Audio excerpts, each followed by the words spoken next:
What's up, and welcome to another episode, Master Moats Film Session, and today we're going to be talking about Mitch Trubisky. Yes, indeed, ladies and gentlemen, but before you do anything else, if you haven't done so already, make sure you like the video and subscribe if you have not already done so. I don't want you to miss out on any of this content.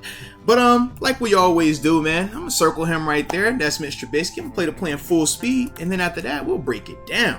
But I'm super excited about Mitch, man. Being able to see him during the spring OTA's minicamp process and practice, man, I thought that he stood out the most amongst these quarterbacks, man. Just looking real confident and mature. And some of the stuff that we're gonna see on this tape right here, it was a lot of what I was seeing at OTAs, man. So shout out to Mitch, but here we go.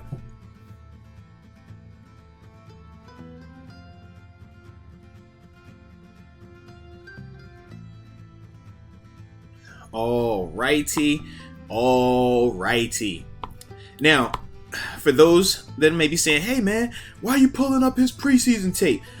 Well, ladies and gentlemen, I was trying to find games of him last year where you could see him really having to throw the ball, run the offense, and things like that. And obviously, we know with the Bills having Josh Allen, it wasn't a lot of opportunities for him to get that. I think the most he threw in a regular season game last year was like 5 passes, and it was in a blowout garbage time game. So, to me, I thought that this really showed his growth the most. I thought that it showed some of the things that made him really intriguing in terms of this game right here, man. So that's why we're breaking it down. But as you see right here, man, we're in the red zone area. All right, ball's on the 4-yard line. So a couple of things we know right now. All right, field's condensed. As a defender, when the field gets condensed, you know you don't have the vertical threat. It becomes more lateral, sideline to sideline. We always talk about don't get beat to the flat in the red zone. Don't get beat to the flat on possession downs. All right, situational football. That's just how teams want to attack you at times. All right, so what I like though is this, man. We're getting a little play action element right here. All right, a little cross key for my LBs back there with the running back going one way, 13 going the other way. But on the fake, the thing that I like is this. We're getting Mitch on the move. And why is it important to get him on the move? Because we know in the red zone, he is a dual threat option. He is fast enough and athletic enough that he can, if you don't contain him, he can run that ball in there, man. He's definitely athletic enough for that, but he's also smooth enough of a passer that he can throw on the run. He's mature enough as a quarterback to keep his eyes up and downfield, which we're seeing right here. But like I said, this play action pass just gives him a two-way option. All right, he can run or throw right here, which is what you like for a guy like Mitch. So good depth in terms of him coming off. But now we're seeing him eyes downfield, and I know the clip gets a little grainy. I don't know why NFL films makes the film look like this at times, but shout out to them for giving us this opportunity. But I like this throw right here because the defender on the backside, he has to put this ball on the front side of this receiver right here, okay? Because this is a defender on the backside right here. Has to be a tight throw. You want to lead him, but not too far, not too high. But you also got to make sure it has good velocity. And like I said, this is on the run right here. But puts it right where his receiver can catch it, man, right on his hands. I mean, technically would hit him in the face with the ball if he doesn't catch the ball. I mean, this is a very accurate pass, man. This is something that Mitch continued to do a lot of during the spring practice time frame for the Pittsburgh Steelers. But once again, man, just good job by him, man. All right, execute the fake. Eyes downfield. You're reading. He's going through his progressions. He's going through them. All right, I don't see anything. This is the one, though. All right, because Gabriel Davis right here, or excuse me, that's not Gabriel Davis, but I don't know what receiver that is, actually. But this guy's not the first option, right? He's looking flat. He's looking to this corner, all right, because this guy, we're going right here. We're going over here to the corner route, to the back pylon, and then you got this drag coming across late, okay? So it's a 3-level, so he has 3-level reads, but like I said, this isn't the first option. That's option number, that's the last option of this group right here, okay? But I like it because he's going through it, and he's able to come back to that all while being on the run, all while, like I said, rolling out, and ultimately scanning this thing, but not feeling hurried and not being predetermined. And that's another thing that I like right here about Mitch. Just taking his time and taking what the defense gave him. All right, they were good to the flat. Okay, they were good to the corner. Okay, well, we got him right here on the backside. This the one. But I just like this play a lot right here by him and the accuracy of this throw, the velocity, the zip. This beautiful play right here, man. We'll play it in full speed one more time for you. But yeah, man, this is the type of things that made Mitch really intriguing. This is the type of things that he was doing when he joined the Buffalo Bills last year that, like I said, just kind of changed the perspective of him and had people more excited about him. And if he can continue to do these type of things on a consistent basis, taking what the defense gives him, using his mobility, having a nice showing his accuracy off, if he can do those things, man, Steel's gonna be in a really, really good position next season. All right, now this play right here, this is gonna show Mitch having to throw against the blitz. All right, seeing it, not being impacted by it, not getting flustered by it, standing in the pocket, delivering a strike right here. Really good job by Mitch. Do I need to circle him? He's the quarterback. All right, ladies and gentlemen, it's only one quarterback on the field. All right, and he happens to be the guy that's gonna get the ball. We're good. All right, no circles. Unless y'all want circles. If y'all want circles, I'll give you circles. I don't want to circle them, so take the arrow. All right, but anywho, let's play the play in full speed, and after that, we'll break it down.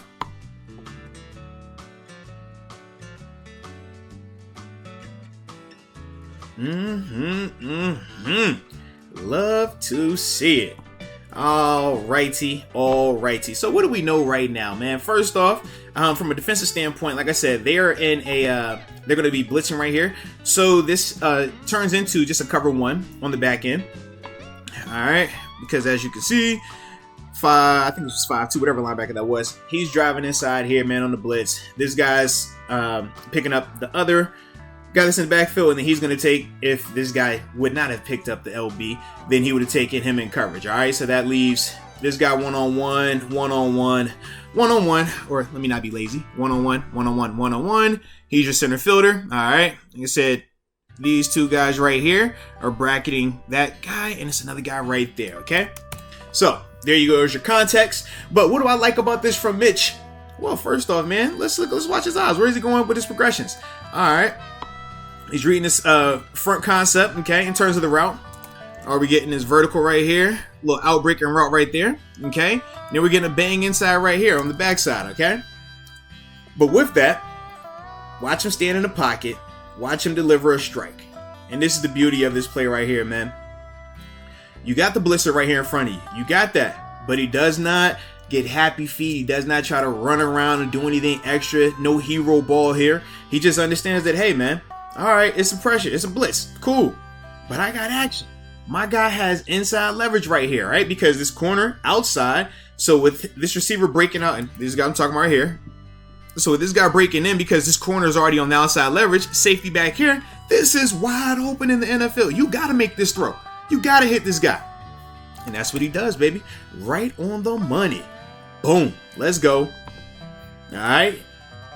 Where that ball at? Right in his face. Sheesh. Shout out.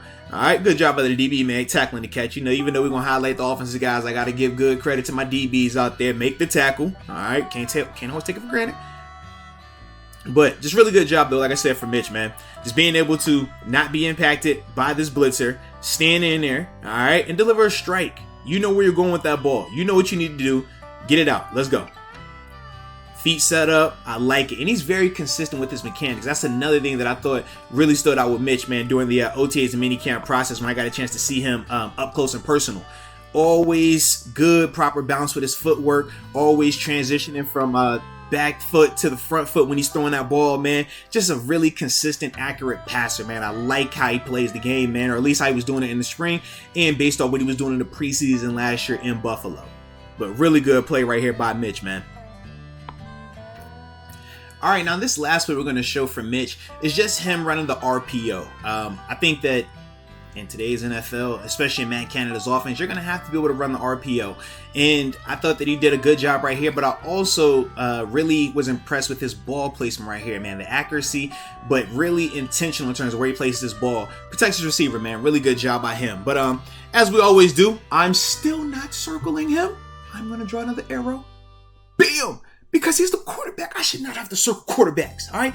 Everybody else can circle except quarterbacks because quarterbacks get everything else. And y'all know I don't like quarterbacks. I like to hit them, all right? So that's Trubisky right there. Play this playing full speed. After that, we're going to break it down.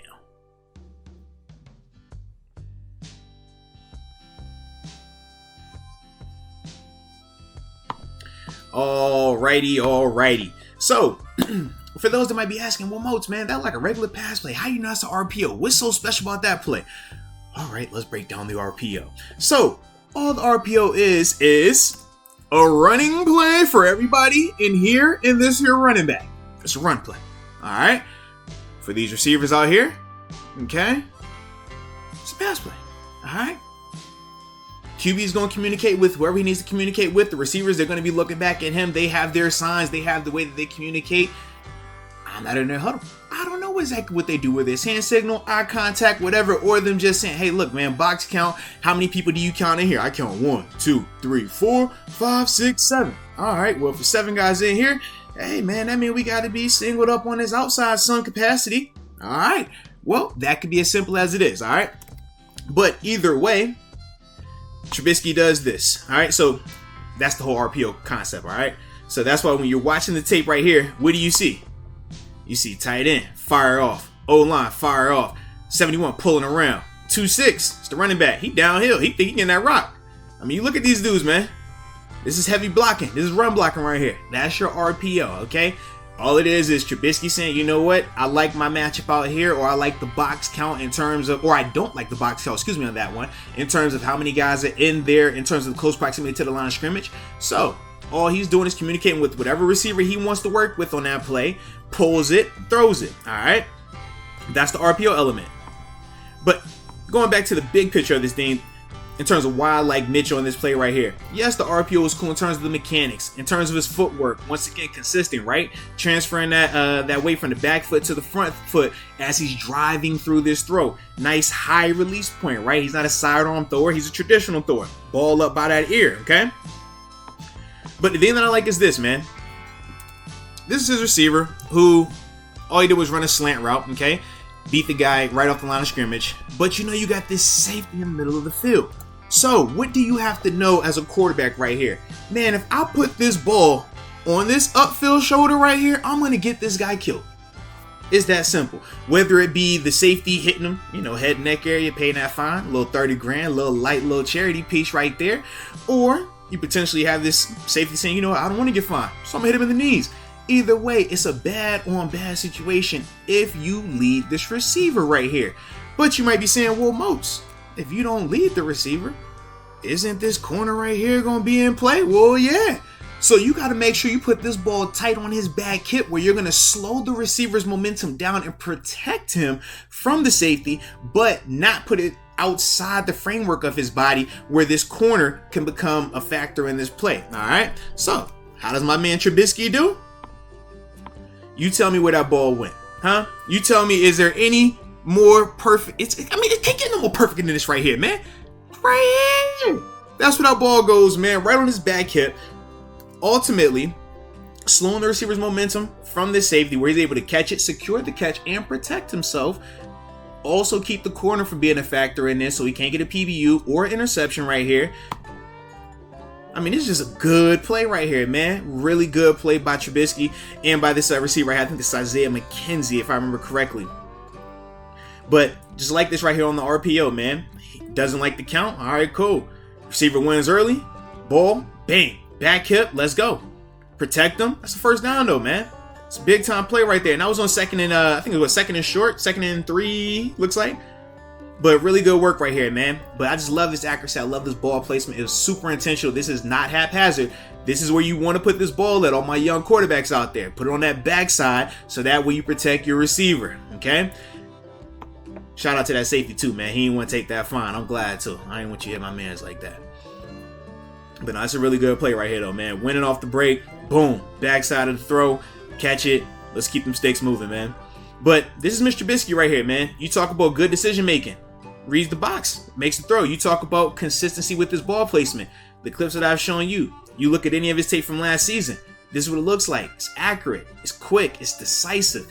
This is what you want because he has the intangibles. He has all the talent, and that's why he was a top pick when he came out in the draft.